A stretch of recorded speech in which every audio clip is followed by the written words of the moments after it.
Hello everybody and welcome to Gene's Reviews. Reviews from a regular dude. Where I do trailer reactions, I react to YouTube videos, I review YouTube channels, occasionally I'll review a movie, but really, I just do whatever the hell I want. Hey everybody, how you doing? I think I've mentioned before on one of my other videos that I drove truck for a while, so I know just how dangerous it can be. But we're gonna watch a video today, another one from Top 5s, and this is the most dangerous, or the most... Oh my god, here we go again. Spit it out, Gene, spit it out. Driving truck, something to that effect. So Top 5 close calls, I believe is what it is, in semi-trucks. So let's check this out right now. Hello and welcome back. Today we're doing the top 5 semi-truck close calls. Okay, now to me, it looks right now like he's going way too fast. Oh, that other truck's passing. No! No! Screaming like a little girl. I would be too, though.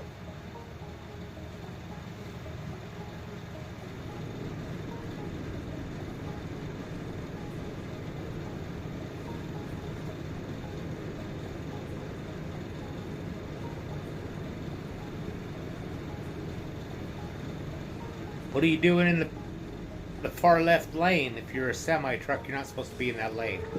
Oh, it wasn't him. Wow.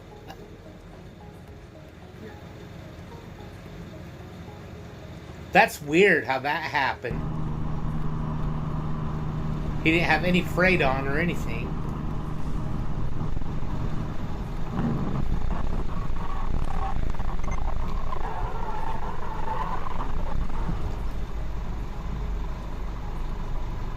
And that car's just going to keep going. Wow.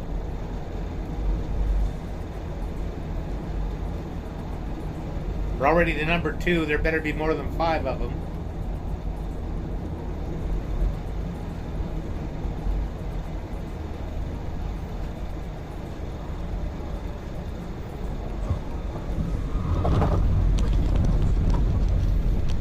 Yes.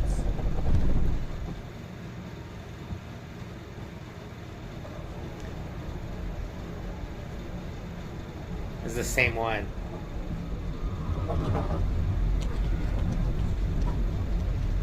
Never pass on a turn.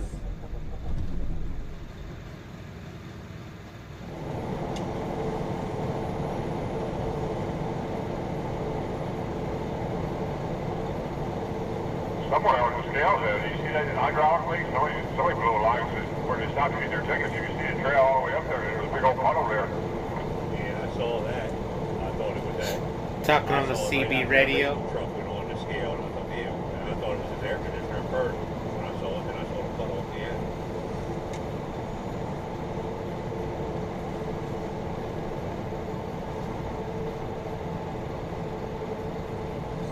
That lane when you get a chance.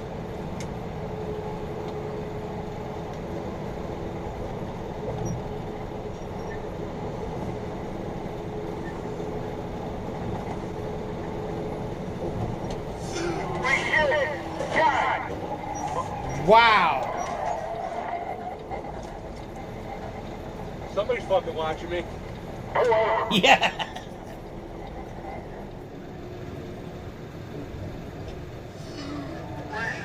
Oh, that car came through the median. I didn't even see that the first time.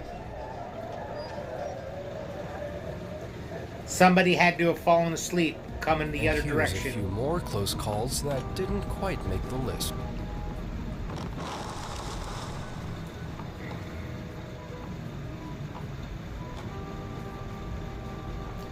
Got close. I think I'd try and come to a complete stop if it was me.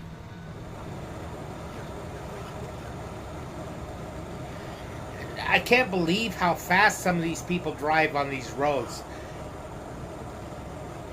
Okay, now it looked like, the roads look basically clear, but there could be black ice on there.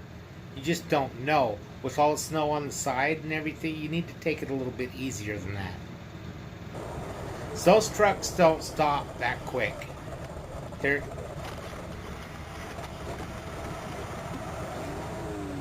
That's lucky. There.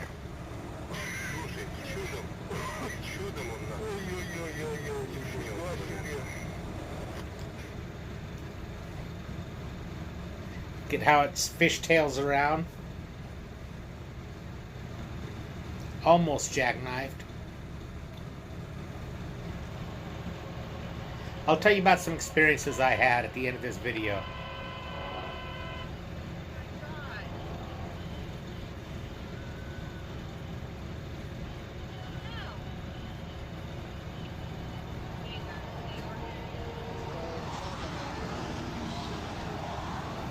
I can see what's going to happen here.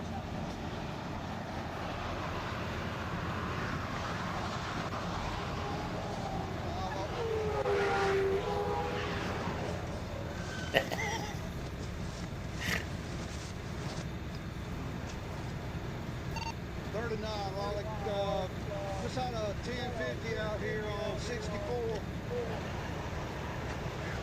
Just west of 96. Probably wouldn't want to get out of your car. Just stay seated.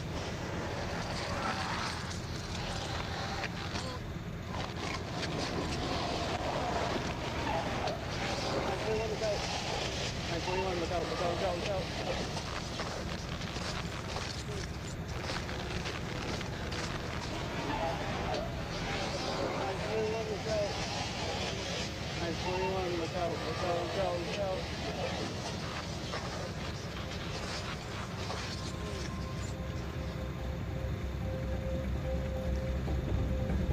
That one's coming down off of a hill.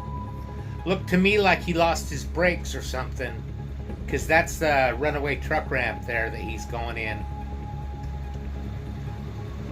Those runaway truck ramps, in case you don't know, what they are is they're made to, they got a whole bunch of gravel in them, so that if your brakes get hot and you can't, your truck gets away from it, they have them at the bottom of a lot of those hills, and you take that ramp and you just sink down into the gravel that's there. But my dad, when I drove with him, he said that he would never take one of them unless it was like a last resort, because it completely buries your truck.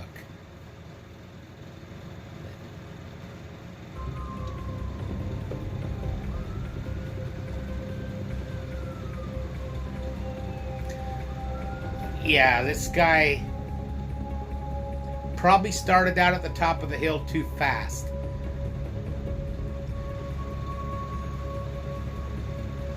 They have different things that you can do in the truck. They have what the engine brake, which is the slang name for it is the jake brake, and it's just a little switch, and you flip that on, you hear it go brrrr, and it slows the engine down. That saves a lot on your brakes, so you use that as much as possible. My dad swore by that, to use that as much as possible going down the hills. That way you're not pushing on your brakes and smoking them. And if you do use your brakes, just slow, steady pressure. None of this pumping it. That's what makes them smoke like that guy right there's are.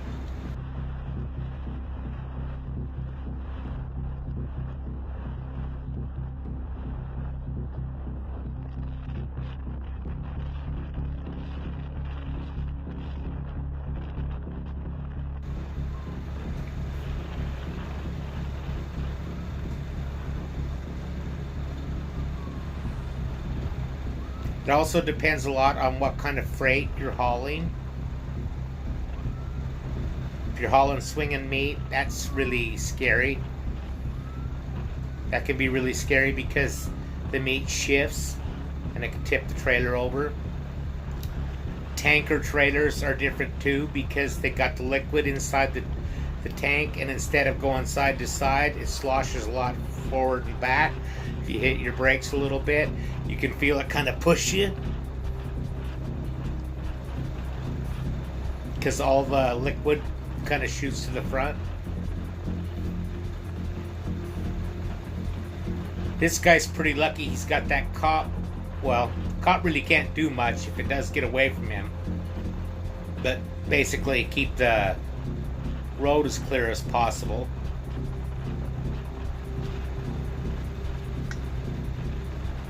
I think that first clip we saw of that guy going on that runaway truck ramp is this guy.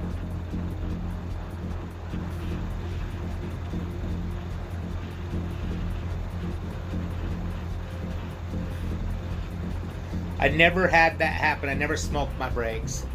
And I went down quite a few big hills. Baker Grade going into California from Las Vegas. Cabbage Hill in Oregon.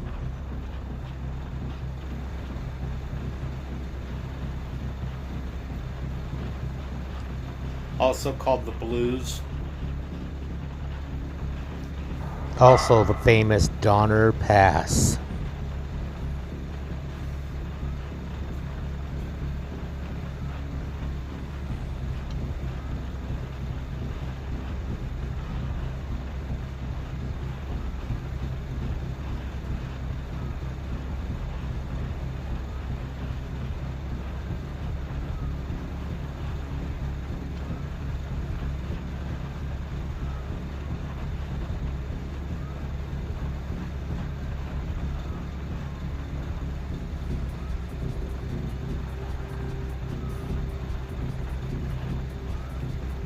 See, now he should be over a little bit, I would think. Why is he riding in the fast lane?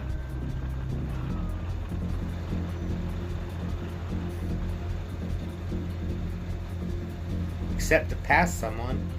There he goes, taking that runaway truck ramp.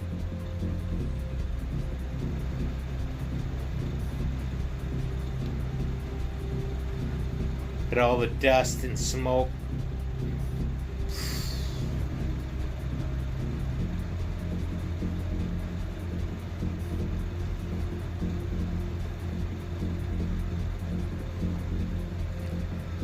See how it sinks and just... That's crazy. Lots of crazy things can happen in those trucks. Okay, I said I was going to talk about some of the things that happened to me. I worked at this meat packing plant in Utah, and I drove one of those shuttle trucks around the yard, back in the trailers into the docks and stuff, and I pulled a trailer of swinging meat out of a door, the sides of beef and everything. And as I pulled it out, you had to pull kind of up this little hill. And as I pulled up that hill, I put the trailer or the truck into park, got out, went around to try and close the doors, and the doors wouldn't close. So I thought, well, I'll get on level ground and then I'll close the doors. And it wasn't one of the company I worked for. It wasn't one of their trailers. It was a common carrier, so it was a different company. So as I pulled the truck around, you had to pull up that hill and then hang a hard left because there was a big wall here. So as I took that left, I looked in the mirror and the trailer started to tip over. And I went to lower it down because those shuttle trucks, you pull a lever and it raises the truck up. And then you can lower it down. I went to try and lower it down and my hand slipped off, so I just grabbed onto the steering wheel and hoped for the best because there wasn't time. It took the truck right into a wheelie and slammed me down on the left-hand side. All the meat, the trailer, everything went over, and it was really close to the offices where all my bosses worked. And they all come running out of the offices because you heard the big crash and everything. I crawled out of the little sliding window in the shuttle truck. I was fine, except I had smacked my leg on the steering wheel, so I had a bruise from my groin all the way down to my ankle on my right leg, where my right leg had hit the steering wheel. That was one thing that happened to me, but that was not my fault. They took pictures of the trailer and everything afterwards, and the back of the trailer where the doors close was all rusted out. And that's why I couldn't get it to meet, because they just wouldn't line up. Couldn't get it closed. And they took those pictures, and so I was covered on that. And they also pointed out that since it was rusted on all the corners of the back, it made it kind of like an accordion. So when that all shifted, it just kind of went, you know, and that's what did it. The guys on the dock weren't real happy. They had to come out and unload it all into another trailer that they had to back up there. But I got off work for a couple days because I did hurt my leg a little bit. Another time, I pulled a trailer, same thing. I was driving the shuttle truck, pulled a trailer out of the dock, pulled it around. They had called me to pull another trailer out, so I set it down, went to go get this other trailer, because that job got really busy. It got really hectic. Went to get this other trailer, took it to the scales and weighed it and everything, and parked it, and went back to get the one that I had dropped off and set down, and it was laying right on its side. And that wasn't my fault either. The landing gear had snapped. So the landing gear was all bad. And so they all had to come out, and I had to back a trailer up, and they had to unload it onto that trailer outside. It wasn't happy, but nothing I could have done about that. Another time, I had a lot of bad shit happen in a really short period of time. I was delivering what's called tallow. And basically what it is it's like all the animal fat liquefied, and they would sell it to like this dog food place that was about 40 miles away where they made dog food. And so I took, and they, like I was talking in the video with the tanker trailers, they'd load it up into a tanker. I took it there to unload it, hooked the hoses up and everything, opened up the valve, turned on the pump, nothing's coming out. I'm like, what the hell's going on? You know, why isn't anything coming out? Closed the valve off, took the hose off, looked inside, and all the tallow, a bunch of it had got into the pipes somehow, and so it was all dried and clogged up. It's kind of like Crisco. It just gets hard. So I grabbed a stick and was like digging all that tallow out of there, and I went and sucked that stick in there, and I pulled it out. All of a sudden, all of this shit just come roaring out of there. And it's hot because they heat it to liquefy it. So I'm trying to put the cap on because it's all rushing out. I mean gushing out like a fire hose. And I couldn't get it, spraying everywhere. It's burning me. I can't do it. So I go running inside to get some help. Come back out with this guy, and he looks at it and says, "You're on your own." I'm not getting in that shit. And so finally I got the valve closed enough that I got the cap on. I was able to do it. I called my boss, told him what had happened, that I'd lost all this tallow, basically grease, in the streets of Ogden, Utah. And he told me to take the trailer down to the scale, which is like a block away, weigh it, and see how much weight we had lost.